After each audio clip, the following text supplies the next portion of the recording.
Durante siglos, los místicos del espíritu han proclamado que la fe es superior a la razón, pero no se han atrevido a negar la existencia de la razón. Sus herederos y su producto, los místicos del músculo, han completado su trabajo y alcanzado su sueño. Proclaman que todo es fe, y lo llaman una revolución contra la credulidad. Como revolución contra afirmaciones sin demostración, proclaman que nada puede ser demostrado. Como revolución contra el conocimiento sobrenatural, proclaman que ningún conocimiento es posible. Como revolución contra los enemigos de la ciencia, proclaman que la ciencia es superstición. Como revolución contra la esclavitud de la mente, proclaman que la mente no existe. Si renuncias a tu capacidad de percibir, si aceptas el cambio de tu paradigma de lo objetivo hacia lo colectivo y esperas que la humanidad te indique qué pensar, verás que hay otro cambio que también ocurre delante de los ojos al que has renunciado. Verás que tus maestros se convierten en los gobernantes de lo colectivo, y si te niegas a obedecerlos, argumentando que ellos no son la totalidad de la humanidad, te responderán: ¿por qué medio sabes que no lo somos?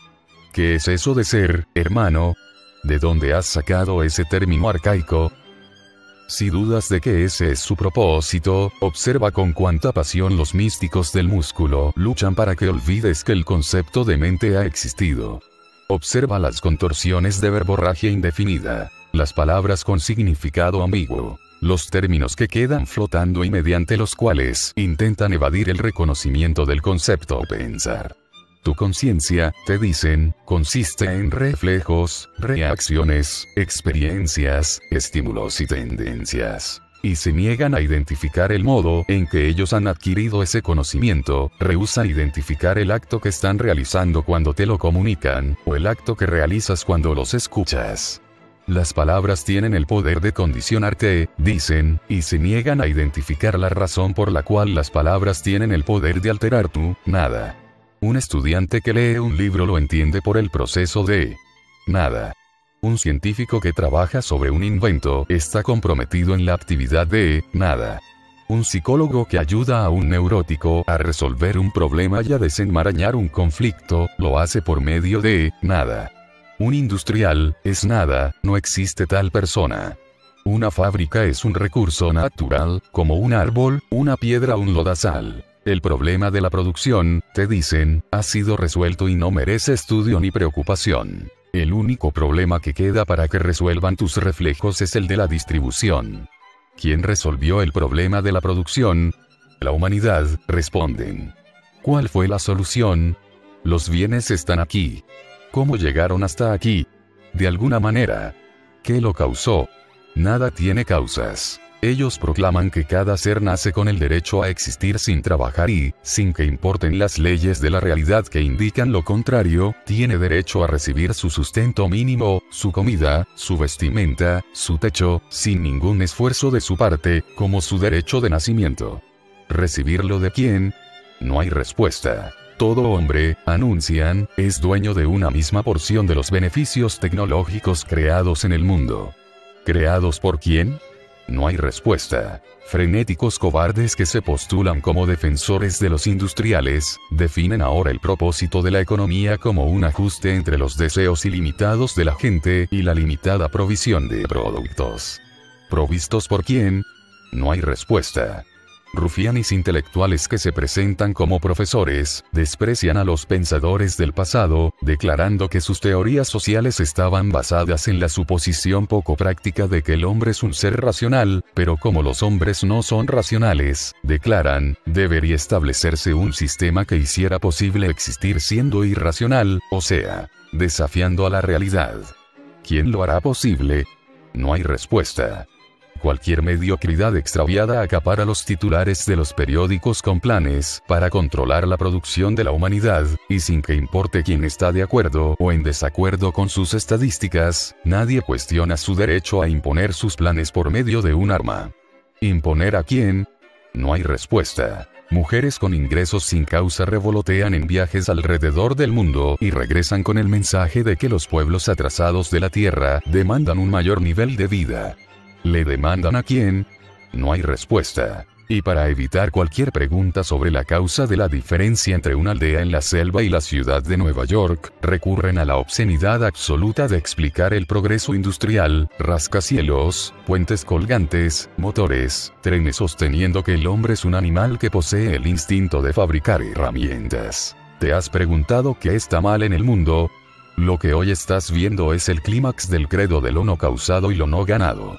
Todas tus bandas de místicos del espíritu y del músculo se están peleando entre ellas por el poder de gobernarte a ti, que has aceptado no tener mente, y gruñen que el amor es la solución para todos los problemas de tu espíritu y que un látigo es la solución para todos los problemas de tu cuerpo. Otorgando al hombre menos dignidad de la que otorgan al ganado, ignorando lo que les podría decir cualquier adiestrador de animales, que ningún animal puede ser entrenado mediante el temor, que un elefante torturado aplastará a su torturador, pero no aceptará trabajar para él ni transportar sus cargas, esperan que el hombre continúe produciendo tubos electrónicos, aviones supersónicos, usinas atómicas y telescopios interestelares, con una ración de comida como recompensa y un latigazo en la espalda como incentivo. No te equivoques sobre la naturaleza de los místicos. Su único propósito a lo largo de los siglos ha sido eliminar tu conciencia.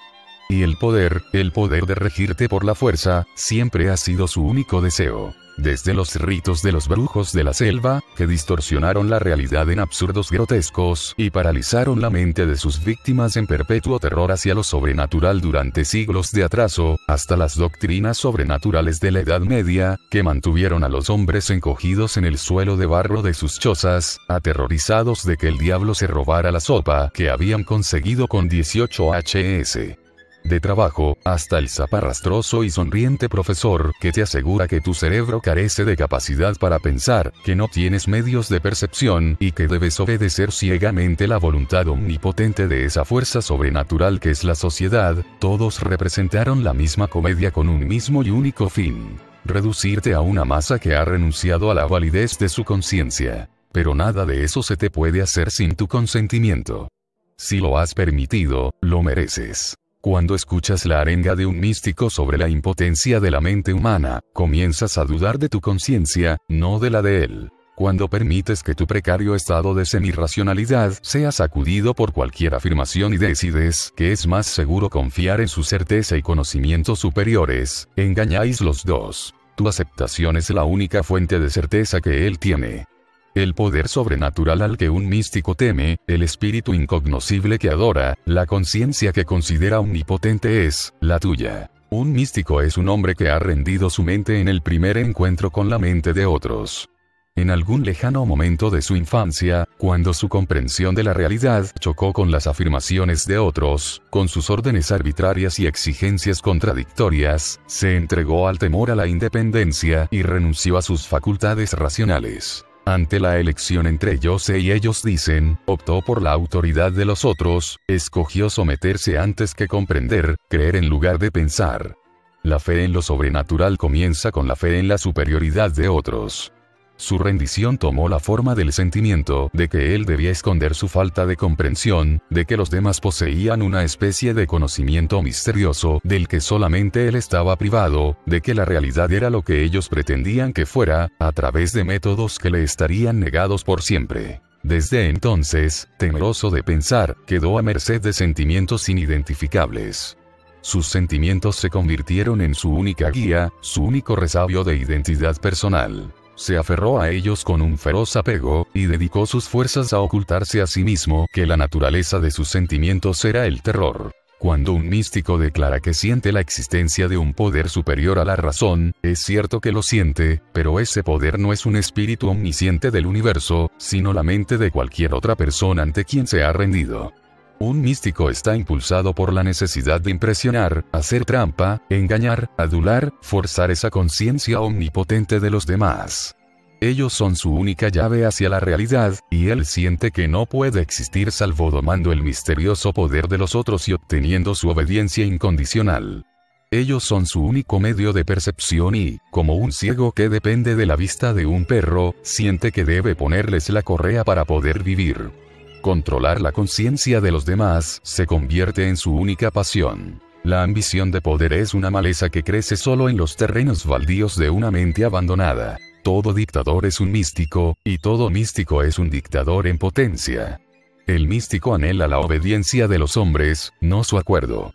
Quiere que entreguen sus conciencias a sus afirmaciones, sus edictos, sus deseos, sus caprichos, al igual que él entrega su conciencia a la de ellos. Quiere relacionarse con los hombres mediante la fe y la fuerza. No encuentra satisfacción en su acuerdo si debe ganárselo mediante hechos y razón. La razón es el enemigo al que teme y, al mismo tiempo, considera precario. La razón, para él, es un medio de engaño. Siente que los hombres poseen algún poder más potente que la razón, y solo su creencia sin causa o su obediencia forzada le puede dar una sensación de seguridad, como prueba de que ha obtenido el control sobre ese don místico del que carecía. Su anhelo es mandar, no convencer. La convicción requiere un acto de independencia y de confianza en lo absoluto de la realidad objetiva. Lo que el místico busca es poder sobre la realidad y sobre los medios de los hombres para percibirla. Su mente busca el poder de interponer su voluntad entre la existencia y la conciencia, como si, al aceptar falsear la realidad tal como él les ordena que la falseen, los hombres pudieran, de hecho, crearla. Así como el místico es un parásito en esencia, que expropia la riqueza creada por otros, así también es un parásito en espíritu, quien se apodera de las ideas creadas por otros y cae aún por debajo del nivel de un lunático que crea su propia distorsión de la realidad. Así termina convirtiéndose en un lunático parásito que aspira a apoderarse de una distorsión creada por otros. Hay un solo estado que satisface el anhelo del místico por la infinitud, la no causalidad, la no identidad, la muerte. No importa qué causas ininteligibles él les asigne a sus oscuros sentimientos, quien rechaza la realidad rechaza la existencia, y los sentimientos que lo mueven en adelante son el odio hacia todos los valores de la vida humana, y la lujuria por todos los males que la destruyen. Un místico goza ante el espectáculo del sufrimiento, la pobreza, la sumisión y el terror, porque le da un sentimiento de triunfo, una prueba de la derrota de la realidad racional. Pero no existe otra realidad.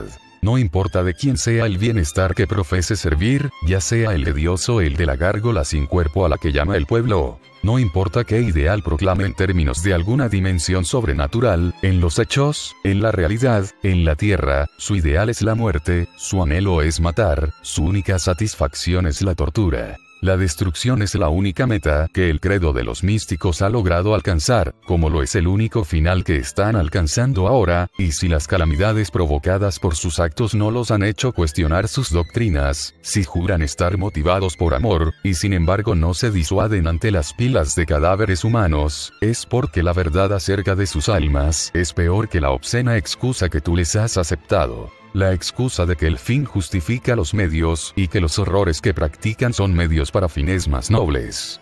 La verdad es que esos horrores son sus fines. Tú, que eres lo suficientemente depravado como para creer que puedes adaptarte a la dictadura de un místico y complacerlo obedeciendo sus órdenes, debes saber que no hay forma de complacerlo. Cuando obedezcas, cambiarás sus instrucciones. Él busca la obediencia en aras de la obediencia y la destrucción en aras de la destrucción.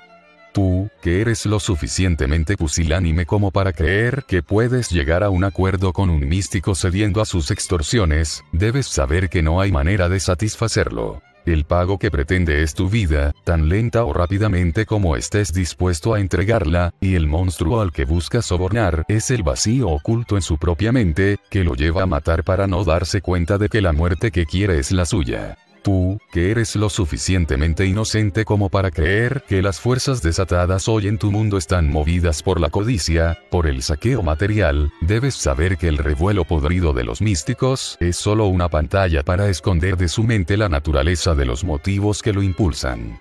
La riqueza es un medio de vida humano, y los místicos claman por ella a imitación de los seres vivos, pretendiendo ante sí mismos que desean vivir. Pero su puerco consentimiento hacia el lujo arrebatado a otros no es placer, es fuga.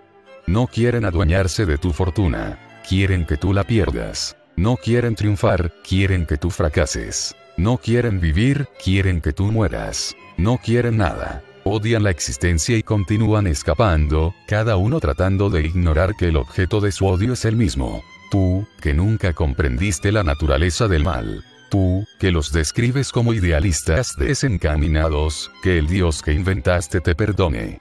Debes saber que ellos son la esencia del mal, ellos, esos antivida que procuran, devorando al mundo, llenar el cero deshumanizado de su alma. No es tu riqueza lo que buscan.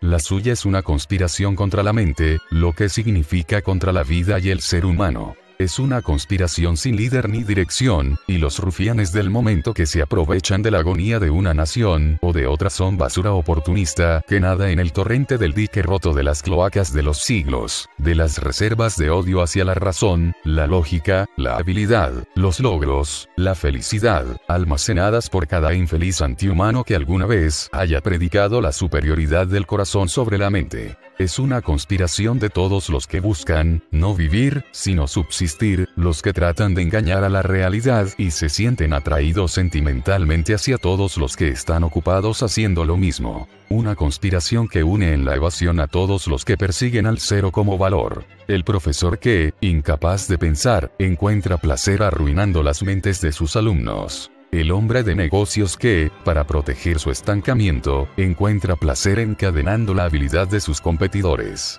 El neurótico que, para defender su autoodio, encuentra placer en quebrantar a los capaces de autoestima. El incompetente que encuentra placer derrotando al logro, el mediocre que encuentra placer demoliendo la grandeza. El eunuco que encuentra placer castrando todos los placeres, y todos sus proveedores de municiones intelectuales, todos aquellos que predican que la inmolación de la virtud transformará los vicios en virtudes.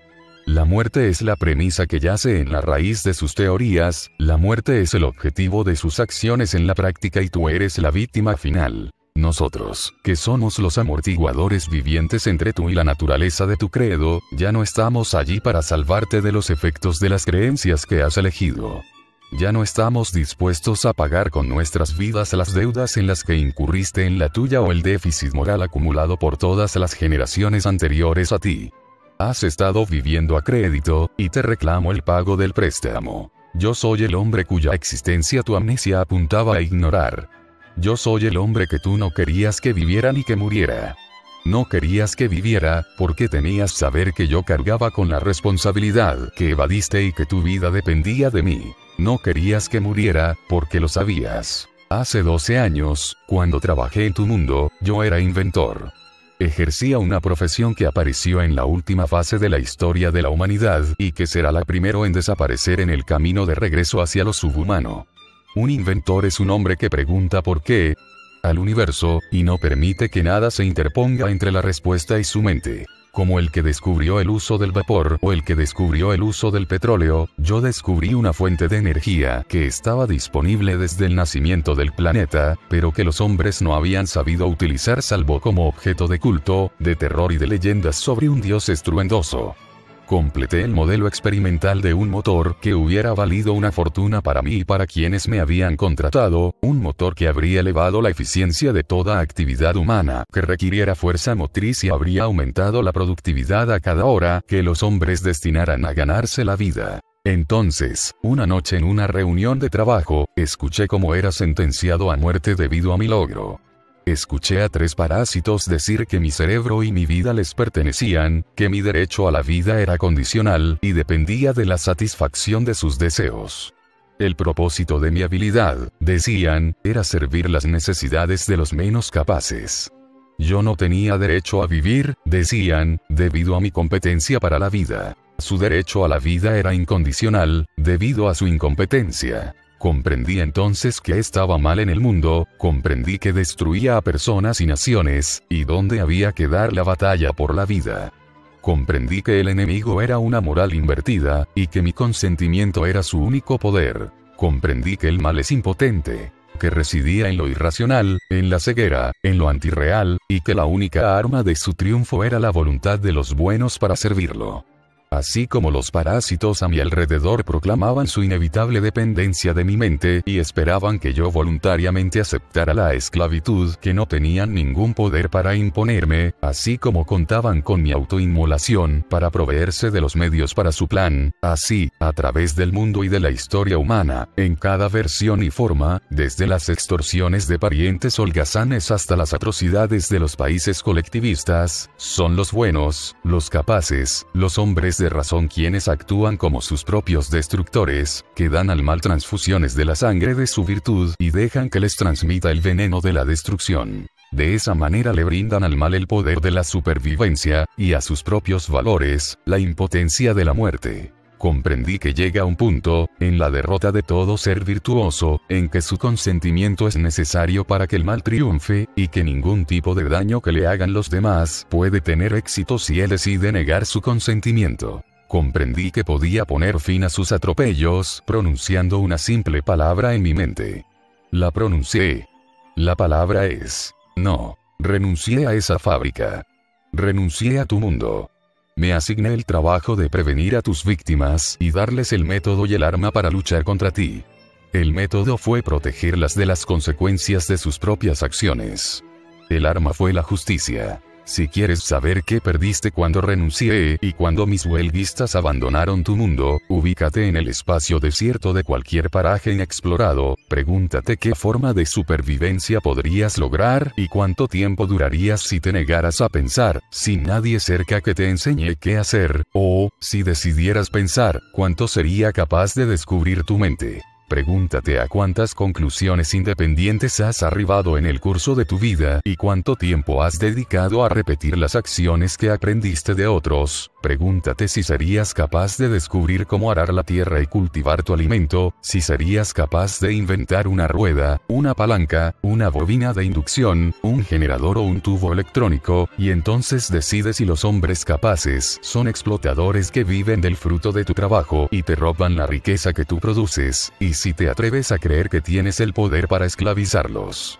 Deja que tu mujer eche un vistazo a una hembra de la jungla de rostro marchito y senos caídos, mientras sentada machaca cereal, hora tras hora, siglo tras siglo, y que se pregunte si su instinto para fabricar herramientas le proporcionará refrigeradores, lavadoras y aspiradoras, y, si no es así, si está dispuesta a destruir a todos aquellos que fabricaron estos artefactos, mas no por instinto. Mira a tu alrededor, tú, salvaje que tartamudeas que las ideas son creadas por los medios de producción, que una máquina no es producto del pensamiento humano, sino de un poder místico que genera el pensamiento humano.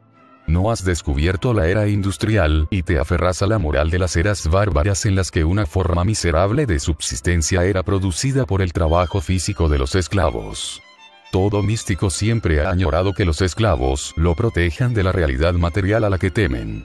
Pero tú, grotesco y místico amigo de lo atávico, fijas ciegamente tu vista en los rascacielos y las chimeneas que hay a tu alrededor y sueñas con esclavizar a tus proveedores materiales, los científicos, los inventores y los industriales. Cuando clamas por la propiedad pública de los medios de producción, estás clamando por la propiedad pública de la mente. Les he enseñado a mis huelguistas que la respuesta que te mereces es simplemente: trata de tomarla. Te declaras incapaz de dominar las fuerzas de la materia inanimada, sin embargo propones dominar las mentes de los hombres, que son capaces de hazañas que tú no puedes igualar. Proclamas que no puedes sobrevivir sin nosotros, sin embargo propones dictar los términos de nuestra supervivencia. Proclamas que nos necesitas, sin embargo caes en la impertinencia de afirmar tu derecho a gobernarnos por la fuerza, y esperas que nosotros, que no tenemos miedo a esa naturaleza física que te llena de terror, nos acobardemos a la vista del primer patán que te convenció de que lo votes dándole la oportunidad de comandamos. Propones establecer un orden social basado en los siguientes principios: que eres incompetente para manejar tu propia vida, pero competente para manejar las vidas de los demás. Que eres inadecuado para vivir en libertad, pero adecuado para convertirte en gobernante omnipotente. que eres incapaz de ganarte la vida mediante el uso de tu inteligencia, pero eres capaz de juzgar a los políticos y elegirlos para puestos de poder absoluto sobre artes que nunca han visto, sobre ciencias que nunca han estudiado, sobre logros que no conocen, sobre las industrias gigantescas donde tú, por confesa definición de tus capacidades, no serías capaz de cubrir exitosamente el cargo de asistente de engrasador. Este ídolo de tu culto de adoración del cero, ese símbolo de la impotencia, el dependiente congénito, es tu imagen del hombre y tu paradigma de valor, a cuyo modelo te ajustas para darle una nueva forma a tu alma. Es algo humano, lloriqueas en defensa de cualquier depravación, alcanzando el nivel de autodegradación. Intentas hacer que el concepto de humano represente lo débil, lo insensato, lo corrompido, lo falso, lo fracasado, lo cobarde, lo fraudulento, y exiliar de la raza humana al héroe, al pensador, al productor, al inventor, al fuerte, al persistente, al puro, como si sentir fuese humano, pero pensar no. Como si fracasar fuese humano, pero tener éxito no. Como si la corrupción fuese humana, pero la virtud no. Como si la premisa de la muerte fuese propicia al hombre, pero la premisa de la vida no. Con el fin de quitarnos el honor, y luego también nuestra riqueza, siempre nos has visto como esclavos que no merecen ningún reconocimiento moral. Alabas cualquier emprendimiento que asegure no tener fines de lucro y maldices a quienes lograron el lucro para hacer posible ese emprendimiento. Consideras de interés público a cualquier proyecto que sirva a quienes no pagan. No es de interés público brindar servicio a quienes pagan. Crees que beneficio público es cualquier cosa que se dé como limosna. Dedicarse al comercio es perjudicar al público. Bienestar público es el bienestar de quienes no se lo han ganado. Los que sí se lo han ganado, no tienen derecho a ningún bienestar. El público, para ti, es cualquiera que no haya podido alcanzar virtud o valor alguno. Quien quiera que lo logre, quien quiera que pueda proveer los bienes que necesitas para sobrevivir, deja de ser visto como parte del público o parte de la raza humana. ¿Qué clase de locura te permitió soñar que podías salir victorioso con esta maraña de contradicciones y planearla como una sociedad ideal, cuando el simple no de tus víctimas es suficiente para demoler toda tu estructura?